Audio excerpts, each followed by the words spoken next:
I have never been in favor of Chacha. Charter change? Never. Grabe kasi nungaling tong matandang to. O eto pa, pakinggan nyo mabuti, baka sabihin nyo, gumagawa lang tayo ng kwento. Ani Soto, susuporta na raw siya sa charter change o pagbabago ng konstitusyon. Kung ang Supreme Court pwedeng galawin ang konstitusyon, abay dapat galawin na namin sapat kami ang empowered to do so.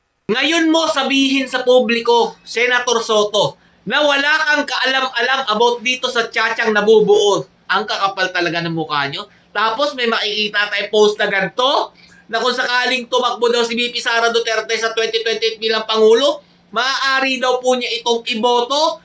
Anak na tinapay, namamangka na sa dalawang ilog. Gaano kasinungaling ito si Senator Soto, mga Lodi? Nung nakaraang araw, narinig po natin kung gaano po niya dinidinay itong naging closed door meeting. Ay, hindi pala, mga Lodi. Hindi yun meeting. Dahil VIP room lang daw po yung naging venue po nila. Open door daw po yun, di yun closed door meeting. Papaalala na po natin ha, ito po yung mga naging statement niya. I have never been in favor of Chacha. Charter change? Never. From the day I became a senator up to the present. Pero mga Lodi, kung babalikan po natin yung mga ilang buwan na nakalipas, ito po yung mga sinabi niya about po dito sa nabubuong issue dito po sa Chacha sa Senado. Ito po.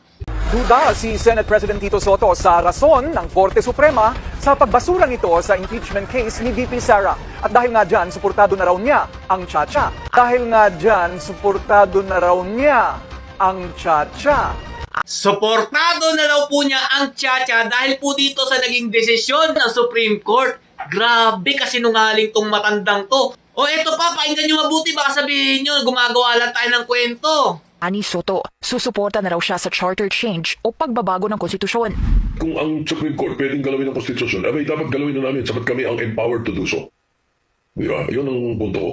Balak niya nang kausapin ng mga taga-kamara kasama si House Speaker Bogie D tungkol sa kung ano ang posibleng mga hakbang kasunod ng SC ruling. Ngayon mo sabihin sa publiko, Senator Soto, na wala kang kaalam-alam about dito sa tsatsang nabubuo. Biruin nyo ha.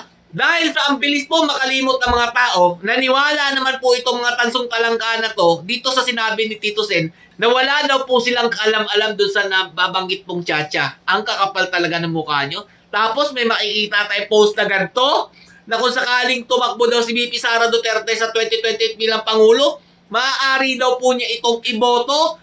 Anak na tinapay, namamangka na sa dalawang ilog. Alam na natin kasi na wala na po silang kawala dahil papaimbestigahan na po ang mga nangyayaring anomalya dito sa administrasyon ni Bongbong Marcos sa pamamagitan po ng bagong Senate President na si Peter Alan Cayetano.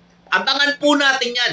Malay nyo, madawi to si Soto. Stay safe mga Lods, and God bless you all. Kahit na anong gawin yung pagde-deny dyan, kahit na anong gawin yung pagkukunwari, malalaman at malalaman po ng taong bayan kung anong ginawa yung kalokohan dito sa bansang Pilipinas. Duterte pa rin.